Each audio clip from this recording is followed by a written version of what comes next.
I declare the Council Agenda Briefing Forum of the 19th of July 2022 held in Council Chambers at the City of Subiaco open at 5:32 p.m.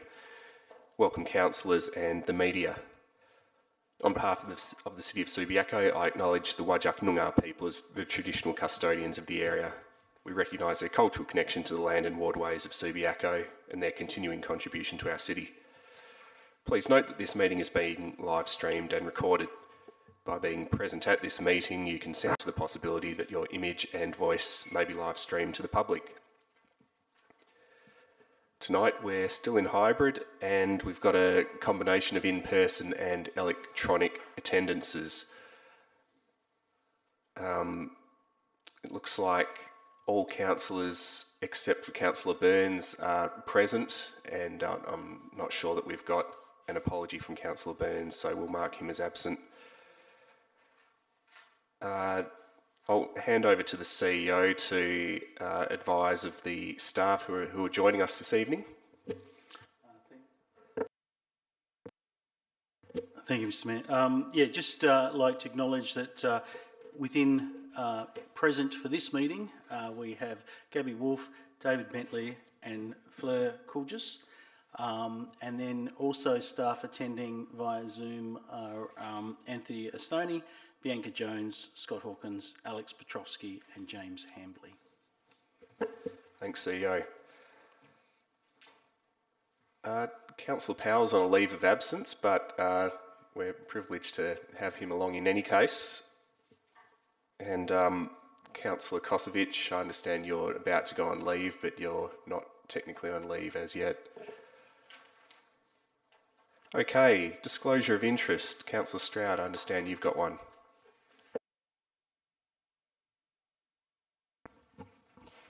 Yes, thank you and good evening and everyone. I, Councillor Stephanie Stroud, wish to declare an interest in the following item to be considered by Council at its meeting to be held on this evening and also for the OCM next week on the 19th. The agenda item is C1, the Lord's Cleaning Service. I'm declaring an impartiality interest. The nature of my interest is that I'm a member of Lords. Thank you. Thank you. Councillor De Vries.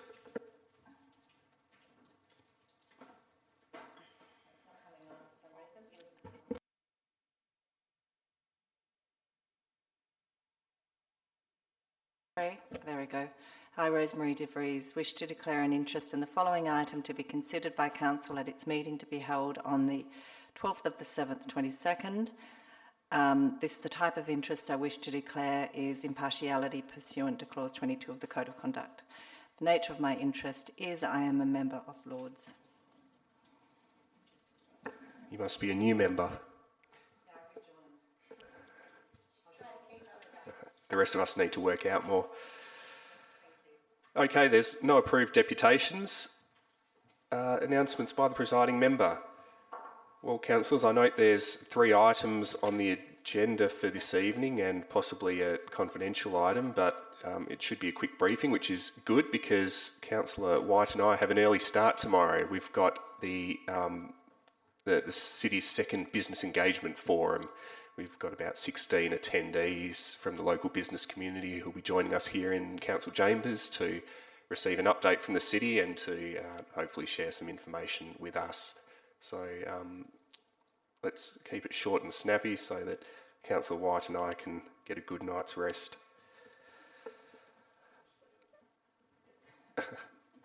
Okay, let's get on to the officer reports.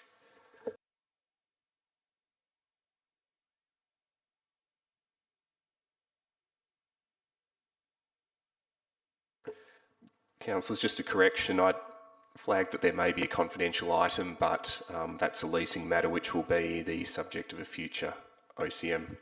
So we've just got 3 officer reports to cover in tonight's briefing, beginning with C1, the tender for cleaning services at Lords Recreation Centre. Any questions or clarifications? Councillor Stroud. Yes, thank you, Mayor. I just want to alert councillors that I did send in a question today, which I'm glad I did, and was really asking about the scope of the cleaning services, and the response was very detailed, and it's very encouraging just actually how detailed the requirements are to clean Lords. It's a very big centre. So I thank staff for their response, and I won't go through it all again with the question. I'll just alert councillors to the information on the email. But it is good. It's reassuring to hear that the cleaning does involve all the way down to the water fountains and the balustrades. Never alone the equipment, floors, bathrooms, and so on. Really, it's a big job. And the other bit of information from it was that the group Bright Mark we have worked with before and been pleased with their service. So thank you. Governance, I note that Councillor Burns has just joined us, so we've got all councillors present now. Councillor Jennings. Yes, thank you, Mayor. Yes, I have a question. Just in the report somewhere, I can't remember where it was, but it states, in the executive summary, there's a separate contract from the rest of the city's buildings, and I just wondered why that was. Actually, two questions, so that's the first one.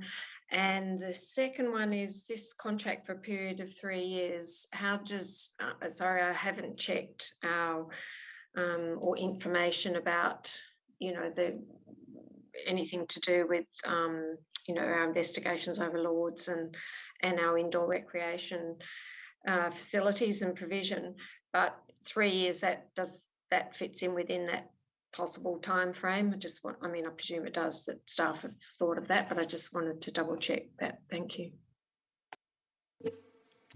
If I can, through the chair, to answer the second question first, that would be a reasonable period of time to have a contract in play. There's a range of decision points that council will need to consider, but 3 years, I would think, is something that is probably about right in terms of cleaning contract. And it may well need to be renewed after that at some stage as well, depending upon the decisions that council make in the future.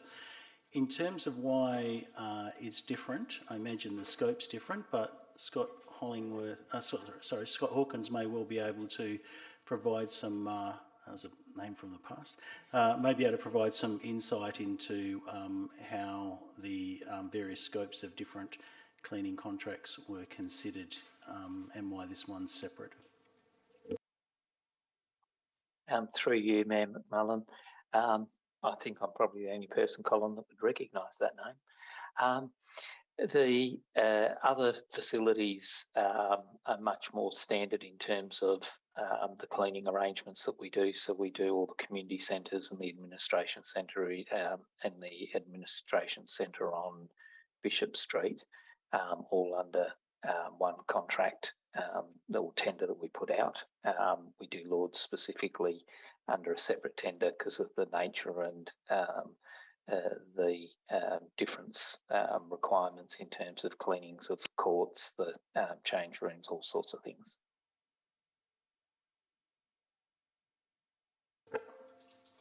Any other questions? Good. Okay, C2, the annual budget for 2022-2023. I think there were some questions submitted by email which may have been answered. Councillor Jennings, you were asking those questions. Was there anything else to follow up with? Thank you, Mayor. Actually, Director Hawkins did just tell me that he's had sent through and answered those, but I haven't looked at that yet. So I suppose I can do that now if anyone else has got questions, but I haven't looked at it, but I haven't got any other questions since sending that email. So I'll have a look at the email now if I can quickly. Thanks.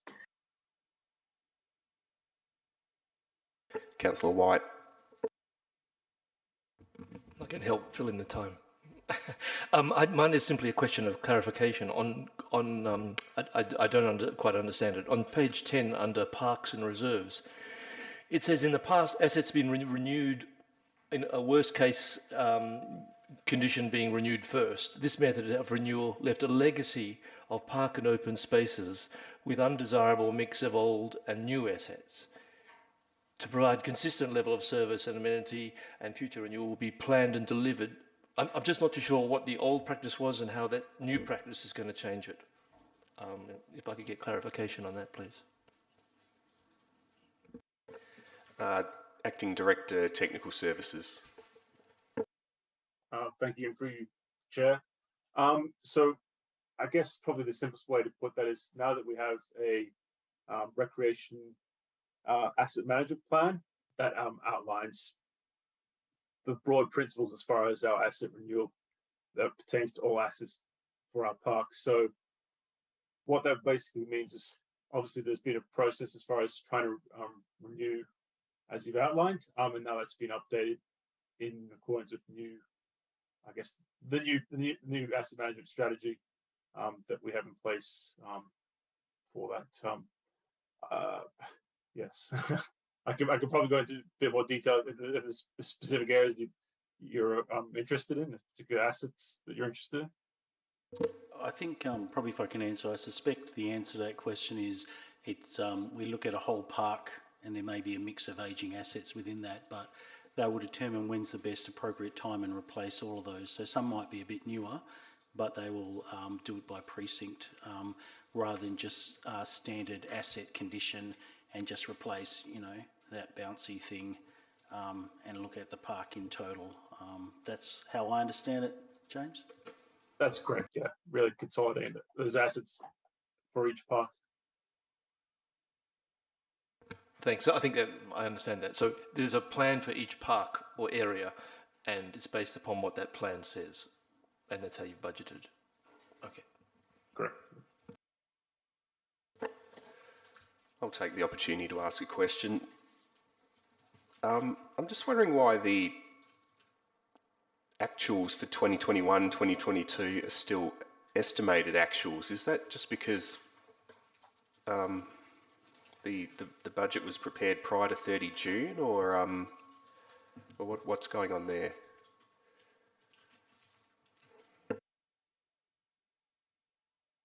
Mr. Hawkins, you'd know the answers to that. Yep, through you, Mayor McMullen. I'm happy to respond. I just wasn't sure if Colin was, so I didn't want to talk over him. Yes, so we haven't had our financial position finalised for the year, so we haven't processed all the adjustments that are required to close out the annual accounts, and they haven't been audited. So when preparing the budget document, we go through and we have to make estimates to what expenditure is going to actually be occurred in that financial year. So we'll be doing adjustments for invoices that come in after the end of the financial year that need to be reflected in that financial year and so forth.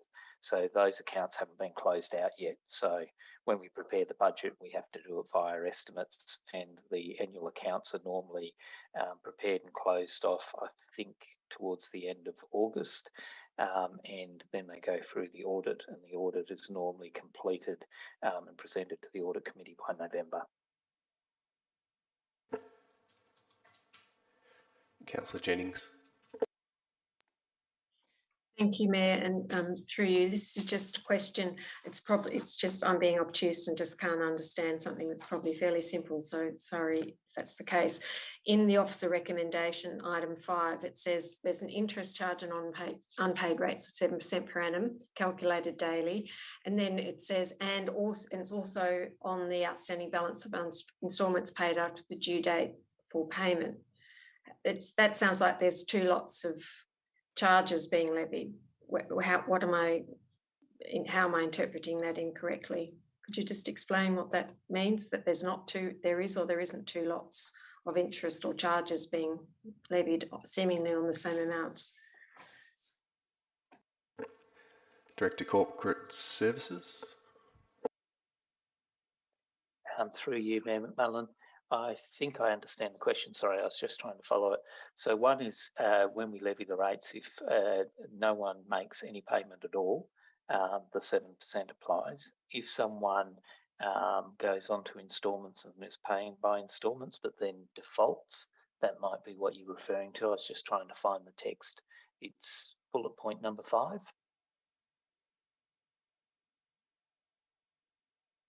Yes, that's correct, Director.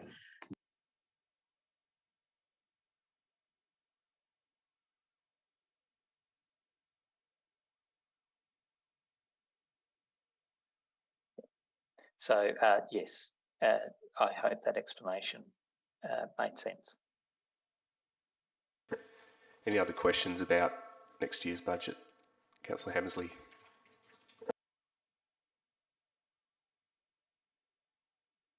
Yeah, thank you. My question is also just to clarify on the resolution number 5. It's just, when I saw this, it just reminded me that on the 17th of June 2022, the Minister popped out a little bit of extra work for the staff to do in respect of the budget. And I see that this 7% rate matches up. So I've made the assumption that everything that was said on the 17th of June, which is rather late, has been incorporated into our thinking for the budget. I'll probably answer that first, and then everything that I get wrong can be corrected by Scott or Bianca. But the history goes back a little while when it used to be 11%, and then Minister Castrelli at the time just unilaterally changed it to, I believe it was 6%, and put a change through the regulations. I immediately rang their office and said, what are you doing about the emergency services levy interest rate? Because that was still 11%, and the practicalities of managing that before a magistrate, and there's been a part payment. Which did you pay off first? Did you pay your rates, or did you pay your emergency services levy? So I've made it almost impractical and unable to do that. Minister Castrelli then disallowed that change, and at least that got through to government that if there was to be a change in the future, that it needed to also be with the emergency services levy. So then a number of years later, I think it was probably about 2 or 3 years ago, actually they did make that change on both the emergency services levy and the rates levy to be capped at 7%. And so that's been in play, I think, for about 3 years now. And through you, Mayor McMullen, just to answer Councillor Hammersley's question, yes, it's been taken into account what was passed through in June. Yeah, and on my reading, this has been mandated through the COVID response thing, so they're still acting under state of emergency and just passing regulations in the shortcut way that is being done. So anyway, I'm glad to hear that we were able to pick all that up and deal with it. My other question is number 7, and this is just understanding the intent. So this is for pensioners. So it says, in addition to the deferment and or rebate entitlement of pensioners, a 50% discount on waste charges for pensioners registered with council for a full rebate on rates and charges as at 1 July. So I understand that on the regular pensioners are entitled to a rebate, which is a bit of a floating thing depending on how they sit, up to 50%, capped at $7.50. So am I to understand that that only applies to the rates, not to the waste rates, i.e. they're not getting 50% off and then another 50% off? Is that, someone can clarify that? Through you, Mayor McMullen, no, they're not getting 50% and then 50%. What the city's had as a policy for a long time is that not all pensioners qualify. So some of the seniors, I think, qualify for 25% in terms of rates. And we've had a separate position in relation to the waste applying, but I might just let Bianca confirm exactly how it works. Thank you, and through you, Mayor. The 50% rebate to pensioners and seniors, or 25% to seniors and 50% to pensioners, is an initiative through the state government.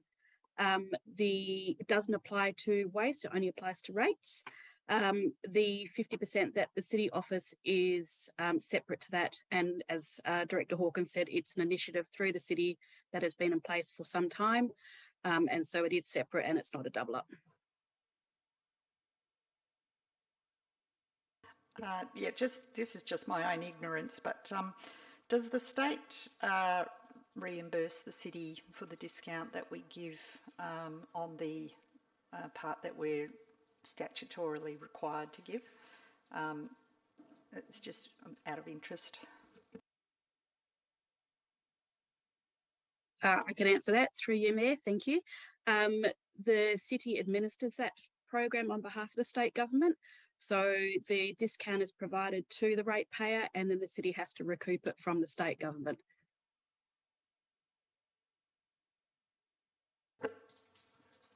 Okay, no one at home's got their hand up, and I don't think anyone in the chamber has any more questions, so that would bring us to the end of C2.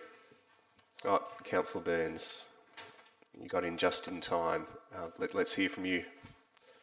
Thank you. Look, it's Mayor, it's not so much a question, but I'm just on notice that I'm still pondering the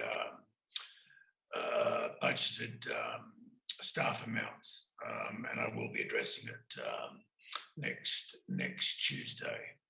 So, as I said, I know this is meant to be about questions, but I think it is appropriate to let people know that it is still at the forefront of my mind, but where it leads me, I don't know between now and next Tuesday. Thank you.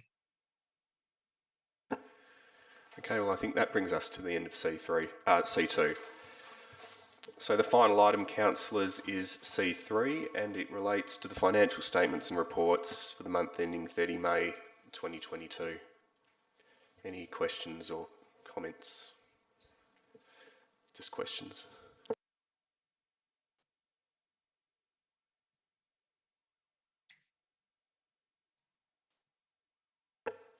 Okay, looks like everyone's happy with that item.